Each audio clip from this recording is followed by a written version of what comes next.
చేతిలో సామాజిక అస్త్రం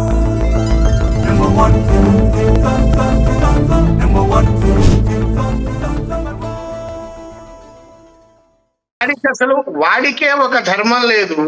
ఇక సనాతన ధర్మం వాడేం పాటిస్తాడు? సనాతన ధర్మం అంటే ఏంటి?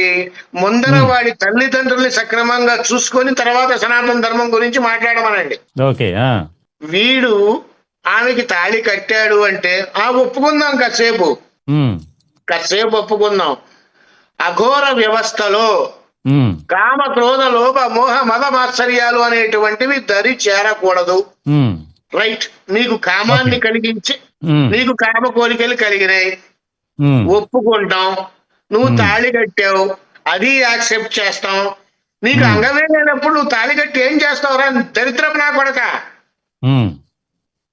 నేను ఎప్పుడు తిట్టాలనిపినండి, వాడిని చూస్తేనే వాడి మాట వింటేనే ఎంత ఇరిటేషన్ వస్తుందంటే ఒక ఆడపిల్ల జీవితాన్ని లిటరల్లీ చంపేశాడు.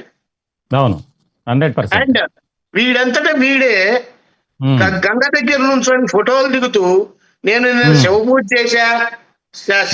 చేశా, శవాన్ని తిన్నా, అంత మీడియాలోను గులగాడివి. ఆ పూజ చేసేటప్పుడు సెల్ఫీలో నేను చేస్తున్న పూజ అని ఎందుకు పెట్టలేదు వాడు? అంటే మీడియా వాడి చుట్టూనే ఫోకస్ అవ్వాలా? ప్రపంచంలో ఇంకా ఏవి సమస్యలు లేవా? మీరందరూ ఇంటర్వ్యూలు చేస్తున్నారు సార్ రవీంద్ర గారు, బాగుంది, చాలా బాగుంది. మీరు వెళ్ళి డిపార్ట్మెంట్ ముందు మైక్ ఎందుకు పెట్టట్లేదు, మీరు ఎందుకు యాక్షన్ తీసుకోవట్లేదని మీరు ఎందుకు అడగట్లేదు? అది చంద్రబాబు నాయుడు గారి ప్రభుత్వం అయినా రేవంత్ రెడ్డి గారి ప్రభుత్వం అయినా 24 గంటల్లో కిరణ్ అనే వ్యక్తిని అరెస్ట్ చేసి లోపలేశారు.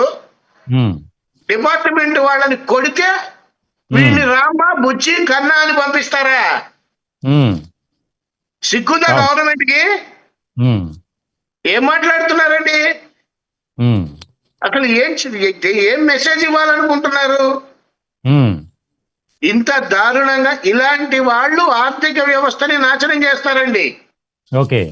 ఇలాంటి వాళ్ళు సమాజంలో ఉంటే ఓపెన్ గా చెప్తున్నా, వీడు కాకుండా ఇంకా ఎంతమంది ఆడవాళ్ళ జీవితాన్ని నాశనం చేస్తాడో. అసలు వీడు ఆల్రెడీ ఇది వరకు పెళ్ళయిందా అనేది కూడా డౌటే నాకు. వీడి మీద చాలా అనుమానాలు ఉన్నాయి. వీడు ఏ మాఫియాకి చెందినవాడు? గంజాయి రవాణా చేస్తున్నాడా? ఏం చేస్తున్నాడు? వీడికి అన్ని లక్షల కోట్ల డబ్బులు ఎక్కడి నుంచి వస్తున్నాయి? దయచేసి మీ మీడియా ముఖంగా 2 చేతులు ఎత్తి దండం పెడుతున్నా చంద్రబాబు నాయుడు గారికి, వీడి సంగతి ఏంటో తేల్చి లోపలేసి మక్కలు ఎరగొట్టండి. జనాలకి కనుక వీడు కనపడితే కొట్టి పళ్ళు ఒడగొట్టండి. సగం దరిద్రం, దేశానికి పట్టిన దరిద్రం వదిలిపోతుంది. తల్లిదండ్రులు కూడా ప్రశాంతంగా బతుకుతారు.